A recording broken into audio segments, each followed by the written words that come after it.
Alors, faut-il ou pas investir en bourse au cœur d'un krach? Spontanément, ça paraît contre-intuitif, mais au regard de l'histoire et mathématiquement, ça peut se défendre. Bonjour John Plassard. Bonjour David. Merci d'être là avec nous, spécialiste en investissement chez Mirabeau. J'ai envie de dire, pour celles et ceux qui en ont encore les moyens, parce qu'investir au cœur d'un krach, quand ça a perdu 30 ou 40%, il faut en avoir les moyens. Il ne faut pas être ni tondu, voilà, ni dégoûté par cette claque boursière. Mais vous, votre message, et ce n'est pas une incantation comme ça au doigt mouillé, hein, c'est mathématiquement, historiquement, vous avez regardé, on est quasi certain de faire une bonne affaire quand on investit comme ça au milieu d'un krach. Et j'ai envie de dire, ce n'est pas audible ça en ce moment. Vous vous rendez compte ?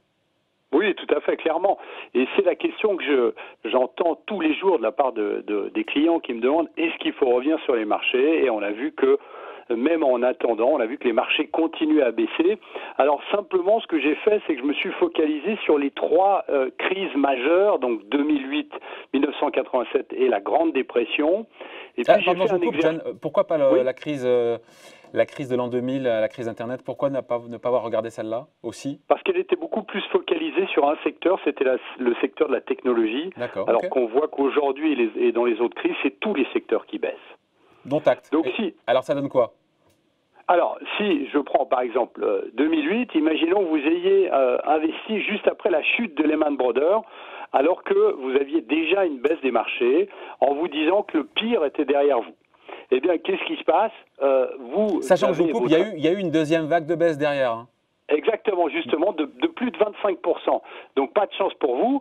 Mais après un an, vous auriez perdu 10%. Après 3 ans, vous auriez gagné 7%. Et 5 ans plus tard, vous aviez une progression de plus de 56%. Alors, on me dirait, c'est peut-être juste un exemple parmi d'autres. Mais si je prends 87, même chose, rebelote, si vous achetez juste avant le krach, le fameux krach du vendredi 16 octobre, pas de chance non plus, mais vous avez des marchés qui continuent à baisser après, mais vous auriez un gain une année plus tard de 23%, 3 ans plus tard de 55%, puis après 5 ans plus tard de 122%, peu importe. Revenons sur la Grande Dépression, donc 1929, puisqu'on voit, et notamment plusieurs ministres font la comparaison avec la crise actuelle et la crise de 1929. Imaginons que vous auriez réussi à attendre jusqu'en septembre 1931, c'est-à-dire 2 ans après la Grande Dépression. Eh bien, vous investissez et vous voyez qu'il y a cette fameuse deuxième baisse qui arrive et les marchés ne remontent seulement qu'à la fin 1932. Qu'est-ce que ça veut dire? Eh bien, 3 ans après votre investissement de 1931, votre investissement serait en hausse de 13% et 5 ans après, vous auriez une hausse de plus de 118%. Alors là, pourquoi j'affirme ça? C'est simplement l'histoire qui nous le dit. Aujourd'hui, c'est la même chose. On a les marchés qui ont baissé fortement. On a juste un gros problème dans l'équation, c'est évidemment la durée de la pandémie. Ça, c'est vraiment la clé pour savoir quand est-ce qu'on va toucher le bas. Mais évidemment, lorsqu'on regarde au regard des anciennes crises, eh bien, il faut, à moins d'une faillite du système financier, il faut commencer à réinvestir progressivement. Il faut absolument pas essayer de toucher le point bas parce qu'on ne le touchera jamais. Et il faut surtout pas avoir peur d'investir trop tôt.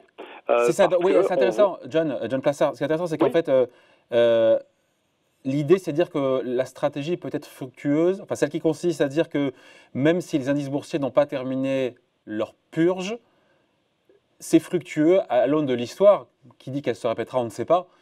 Mais par le passé, ça a été fructueux, même si on n'a pas touché le point bas et on a tous envie d'acheter au plus bas, mais personne ne le fait. Alors, ça, c'est de la théorie. Exactement. Et il faut surtout pouvoir tenir. Vous l'avez dit avant, il faut surtout avoir la possibilité, si on n'a pas d'appel de marge, la possibilité d'attendre un an. C'est vrai que c'est assez frustrant, surtout quand les marchés baissent un peu plus, mais on se répète, historiquement, c'est un gain à moyen terme qui est très intéressant, surtout si vous vous focalisez sur des entreprises avec des bilans sains et des entreprises qui, même si la crise devait s'intensifier, ne devraient pas aller sur le point de la faillite, Ouais. c'est-à-dire des valeurs qui sont très endettées. Ouais, mais intellectuellement, c'est vrai que si on sait qu'il va y avoir peut-être une nouvelle vague de baisse, c'est compliqué de se dire j'achète maintenant tout en sachant qu'a priori, il y aura sûrement une prochaine vague de baisse sur les marchés. Exactement, mais vous savez, on a eu l'exemple très précis du prix du baril qui est arrivé à 20 dollars pour le WTI. Et on a eu plusieurs économistes et analystes qui nous ont expliqué que le prix pouvait descendre à 10 voire à 5 dollars le baril. Aujourd'hui, on reprend 10% et on est à 28 dollars. Donc il faut faire très attention et surtout essayer de fermer les yeux. Vous l'avez dit avant, c'est contre-intuitif, mais d'essayer d'investir progressivement en mettant des petites pauses dans le marché sur des valeurs de qualité. Ouais, encore faut-il, vous l'avez dit, hein, c'est intéressant, pouvoir tenir la position. Parce qu'on sait qu'on rentre maintenant, qu'il y aura peut-être d'autres baisses.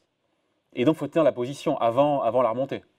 Exactement. Et la question à se poser, c'est bien évidemment quelle baisse des marchés vous pouvez supporter dans votre portefeuille et surtout que ce ne soit pas de l'argent dont vous ayez besoin évidemment dans ces situations de confinement qui vous obligeraient potentiellement à ressortir la pause avec une perte. Mais comme je dis, il faut vraiment avoir un esprit. C'est très difficile aujourd'hui, surtout avec le nombre d'informations qu'on a, mais il faut vraiment avoir un esprit contradictoire aujourd'hui et un esprit d'une vision à moyen long terme. Ouais, sauf que voilà, c'est toujours pareil. On veut tous toper le meilleur point bas et donc voilà, c'est compliqué. Alors, la théorie, on vous suit et mathématiquement, c'est pas trop discutable, sauf si vous êtes planté sur les chiffres. Mais sauf que voilà, si on sait qu'il y a un point bas demain, après-demain, c'est dur d'entrer aujourd'hui. Psychologiquement, de passer ce cap-là.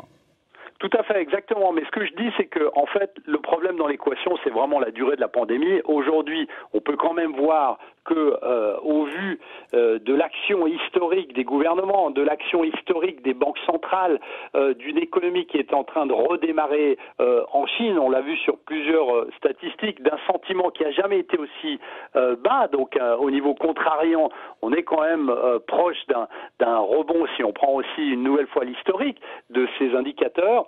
Et on voit ici qu'en additionnant tout ça, on a quand même de bonnes chances de penser que peut-être le pire de la crise est derrière nous. Et il faut rappeler une chose, c'est qu'au niveau de l'aspect sanitaire, et je ne suis absolument pas médecin, mais au niveau de l'aspect sanitaire, on voit quand même que la Chine a réouvert ce matin le confinement de la ville de Wuhan.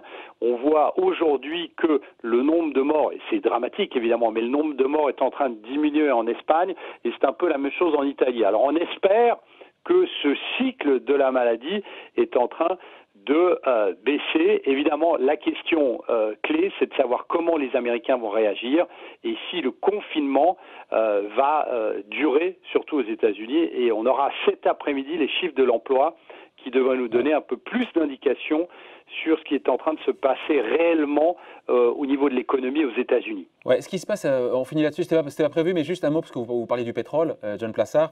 Oui. C'est intéressant parce que, effectivement, on a fait un sujet nous aussi en début de semaine, on avait un pétrole à 20 dollars, on se disait, mais est-ce que ça peut aller encore plus bas? Et là, il s'est passé un truc, enfin voilà, ça a repris, alors ça a remonté à 30, c'est redescendu à 27 sur le Brent, parce qu'on a eu Trump qui a tweeté en disant qu'il sentait bien un accord entre Russes et Saoudiens avec une baisse de 10 millions de barils jour. Ce qui est intéressant, c'est qu'ils demandent aux autres de baisser leur production et pas évidemment au pétrole de schiste américain. Voilà, rien ne dit que ça va se produire, ça. Hein. Non, alors hier c'était clairement des rumeurs puisque le ministre du pétrole russe a infirmé ce qu'avait dit Donald Trump et il faut pas oublier ici que c'est un jeu de dupes. Hein. On a vu au niveau de la géopolitique que ce soit entre l'Arabie Saoudite et la Russie, mais aussi entre l'Arabie saoudite et les Américains. Et ce qu'il faut surtout pas oublier dans l'évolution du prix du baril, puisqu'on va certainement voir des grandes banques qui vont commencer à dire que le baril va aller vers les 80 dollars. Hein. Vous vous souvenez que quand on baisse, on va à 0, quand on monte, on va à 100 très souvent. Mais il ne faut pas oublier ici qu'il y a énormément d'éléments qui rentrent en compte lorsqu'on calcule le prix du baril. C'est pas simplement l'offre et la demande. Vous avez aussi la durée de fermeture, vous savez, des compagnies aériennes hein, qui ne volent plus et qui sont grosses consommatrices de pétrole. Et puis vous avez aussi la Chine qui est évidemment le premier consommateur de prix du baril. Et on a encore les sanctions contre l'Iran, la nouvelle réglementation maritime. Donc il faut faire très attention lorsqu'on parle du prix du baril. Il peut remonter selon moi à 30 pour le WTI sans aucun problème. Mais le reste sera peut-être un peu plus fondamental au niveau du calcul. Ouais, mais c'est un bon indicateur précurseur de voir la remontée du baril pour les marchés actions, non? Aujourd'hui. Oui, tout à fait, parce qu'on s'imagine que si ça repart, c'est qu'il y a aussi de la demande fondamentale en Chine. Et on a vu hier, au-delà de cette information, de cette rumeur qu'avait tweeté Donald Trump, c'est que les Chinois, il y avait une information assez importante qui disait que les Chinois étaient aussi en train de reconstituer leur stock. Donc ça veut dire que ce serait en train de repartir et donc c'est potentiellement une bonne chose pour l'économie. Mais je rappelle, il ne faut pas oublier que maintenant la pandémie est en train d'arriver de plein fouet sur les États-Unis et c'est là où ça peut économiquement faire assez mal. Voilà, merci en tout cas. On aura compris, pour vous, il y a les enseignements des crises boursières passées, c'est qu'il ne faut pas chercher le point bas et même s'il y a plusieurs vagues, rentrer après une baisse de 30-40% sur plusieurs années, si on peut tenir la position, ça peut être gagnant. C'est ça si je devais résumer votre idée. Hein. Exactement, David. Voilà, merci en tout cas. John Plassard, spécialiste en investissement chez Mirabeau. Merci à vous et bon week-end. Merci.